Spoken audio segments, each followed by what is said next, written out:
KwabaseKorinte besibili isahluko 12. Kumelwe ukuba ngizibonge noma kungasizi, kepha sengiza kuphatha imibono nezambulo zeNkosi. Ngiyamazi umuntu ekuKristu sekuyiminyaka 14, nakuba wayesemzimbeni angazi, nakuba wayengaphandle komzimba angazi, nguNkulunkulu owaziyo, onjalo wahlwithwa wayiswa kwelesithathu izulu. Yebo, ngiyamazi umuntu onjalo, nakuba wayesemzimbeni, nakuba wayengekho emzimbeni, angazi, nguNkulunkulu owaziyo, ukuthi wahlwithwa wayiswa ePharadisi, wezwa amazwi angakhulumekiyo, okungavunyelwe ukuba umuntu awakhulume. Ngonjalo ngiza kuzibonga, kepha ngami uqobo angizukuzibonga, kuphela ngobuthakathaka bami. Ngokuba noma bengingathanda ukuzibonga, bengingezukuba yisiwula, ngokuba bengizakube ngikhuluma iqiniso, kepha ngiyayeka, funa umuntu acabange ngami okungaphezu kwalokho angibona ngiyikho nakuzwayo kimi. Ngalokho ukuze ngingaziphakamisi kakhulu ngobukhulu bezambulo, nganikwa iva enyameni, ingelosi kaSathane, ukuba ingimukule, ukuze ngingaziphakamisi kakhulu. Ngayo-ke nganxusa iNkosi kathathu ukuba isuke kimi. Yathi kimi, umusa wami ukwanele, ngokuba amandla ami apheleliswa ebuthakathakeni. Ngakho kunalokho ngijabulela ukuzibonga ngobuthakathaka bami, ukuze amandla kaKristu ahlale phezu kwami.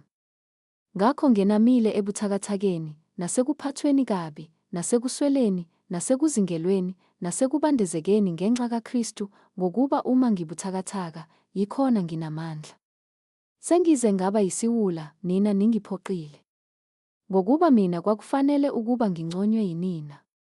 Ngokuba angisilele ngalutho kubapostoli abaqhamileyo kakhulu, noma ngingento yalutho. Impela izibonakaliso zobupostoli zenziwe kini ngokukhuthazela konke, nangezibonakaliso, nangezimangaliso, nangemisebenzi yamandla. Ngokuba nancishwani kunamanye amabandla, uma kungeyilokho ukuthi mina angibanga mthwalo kini na. Ngithetheleleni lelo cala. Bhekani, sekungokwesithathu ngilungele ukuza kini, angiyikuba mthwalo kini, ngokuba angifuni okwenu, kodwa ngifuna nina.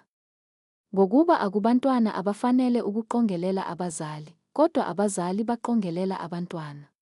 Kepha ngokujabula okukhulu ngiyakunikela konke, yebo, ngizinikele mina ngenxa yemiphefumulo yenu. Uma nginithanda kakhulu, kanti kuyilapho ngithandwa kancane na? Kepha makube ngukuthi anginisindanga mina, kodwa lokhu ngiyisihlakaniphi, nganibamba ngobuqili.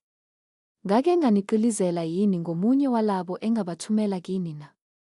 Nganxusa uThithu, ngathuma kanye naye umzalwane, uThithu wake waniqilizela na? Asihambanga ngamoya munye na? Nangamkhondo munye na? Kade nicabanga ukuthi siyaziphendulela kini. Thina sikhuluma phambi kukaNkulunkulu sikuKristu, kepha konke, bathandwa, kwenzelwa ukwakhiwa kwenu. Ngokuba nginovalo lokuthi ekufikeni kwami mhlawumbe ngiza kunifumana ningenjengalokho engikuthandayo, nami ngifunyanwe yinina nginjengalokho eningakuthandiyo, mhlawumbe kube khona ukuphikisana, nomhawu, nokuthukuthela, nemibango, nenhlebo, nokuceba, nokukhukhumala, neziyaluyalu. Funa kuthi ekufikeni kwami futhi uNkulunkulu wami angithobise phambi kwenu, ngililele abaningi abakade bonile, bengaphendukanga kukho ukungcola nobufebe namanyala abakwenzileyo.